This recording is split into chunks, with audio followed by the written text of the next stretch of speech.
Good day, guys. Good day, students. You are welcome to my class online teaching. So, today I'm going to take you mathematics. So, let me write it on the board. We have mathematics.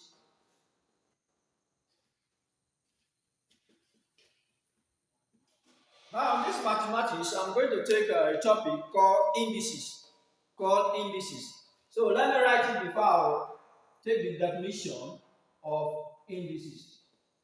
Now, we have the definition of indices. We said that an indices is a number. An indices, we said that an indices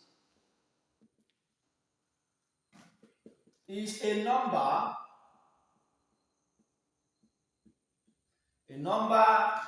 that indicates the characteristics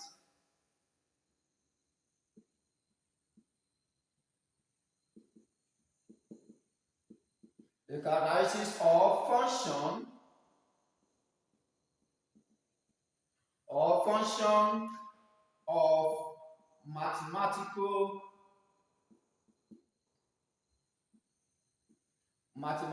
expression.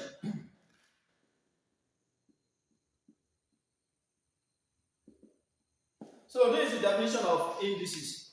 Now, since we have known the definition of indices, let's look at the laws of indices. We have laws of indices. Now we have different laws of indices. Let's take number one law of indices. The number one law of indices said that assuming we have x raised to the power of a times x raised to the power of b, then that will give us, in indices, since we have the same power, that is the same base, that is x as the base, then we take only one base, that will give us x. And looking at the power, we have a, we still have b. And in law of indices, multiplication turn to what? Addition. That means multiplication turn to what? Addition. So that means we now have a plus what? Plus b. So this is the first law of what? The first law of indices. Now let's take the second law. The second law of indices said that assuming we have x as the base raised to the power of a divided by x raised to the power of what? B.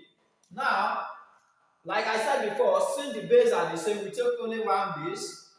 And looking at it in law of indices, we said that division turn to what? Subtraction. That means we now have a minus what? Minus b. So a minus b. Now this is the second law of what? The second law of indices.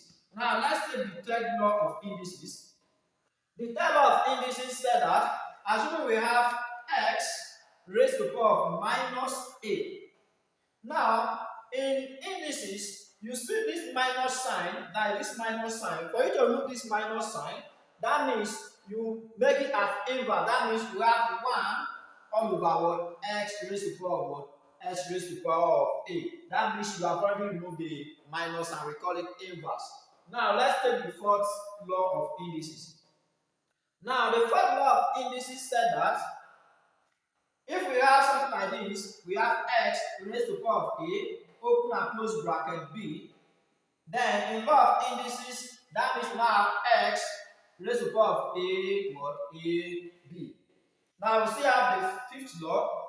The fifth law said that assuming we have x raised to the power of b all over a, that will give us the square root of b x raised to the power of what? Raised to the power of a. So these are the law of indices. Now let's look at the example of indices. We have an example on the board.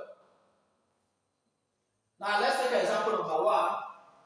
Example number one, we have simplify 4 raised to the power of minus 1 over 2 times 16 raised to the power of 3 all over 4 divided by 4 raised to the power of 1 all over 2. Now let's look at this example. We have solution. We have solution on the board. That gives us 4 raised to the power of minus 1 all over 2 times 16 raised to the power of 3 all over 4 divided by 4 raised to the power of what? 1 all over 2. Now, before we start solving this example, as you can see, you see that this first number in the law of indices, it affects law of indices. Now, looking at it, we have minus 1 all over 2. And for us to remove this minus, that means we now have something like this. That will give us 1 all over what? 4 raised to the power of 1 all over what? All over 2 times 16 raised to the power of what? 3 all over what? 4 divided by what? 4 raised to the power of what? 1 all over 2. And I believe that you know the reason why we have this 1 all over 4 raised to the power of 1 all over 2. Now you remember in law of indices, the third law of indices, which gives us x raised to the power of minus a, which gives us 1 all over what? X raised to the power of what?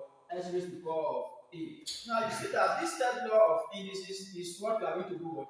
It's what we are going to apply in this particular area of this question. Now let's just clean this place. Let's continue with our solving. So that gives us we have 1 all over what? 4 raised to the power of 1 all over what? All over 2 times. And in indices, there is a number that will raise to the power to give us 16. That will give us 4 raised to the power of what? Raised to the power of 2. Then you open and close the bracket, raised to the power of 3 all over what? All over 4. Now let's continue. Divide by what? 4 raised to the power of 1 all over 2. Now let's continue our solving. Now we have a 1 all over what? 4 raised to the power of 1 all over 2 times. You see that here in this particular place, there is something that can cancel out based on the power. Now you see that this 2 we cancel this one, this 4. That will give us 2 here. Now we're now left with what? We're now left with 4 raised to the power of what? Raised to the power of 3 all over what? All over 2. Divide by what? Divide by 4 raised to the power of 1 all over 2. Now let's go to this side. Now we have here which gives us 1 all over what? 4 raised to the power of 1 all over 2 times 4 raised to the power of 3 all over what? All over 2. Divide by 4 raised to the power of 1 all over 2. Now, you see all these bases? All these bases, there is a number that will raise the power to give us what? To give us 4. Now, here we now have 1 all over what? Which number are we going to raise the power to give us 4? That will give us 2 raised to the power of what? 2. Then, we open and close bracket. Then raise the power of 1 all over 2 times 2 raised to the power of 2, open and close bracket. Then raise the power of 3 all over what? All over 2. Divide by 2 raised to the power of 2, open and close bracket, 1 all over what? 2. Now looking at the powers, you see that something can cancel out. Now 2 will cancel 2, then 2 will cancel 2, then here 2 will cancel 2.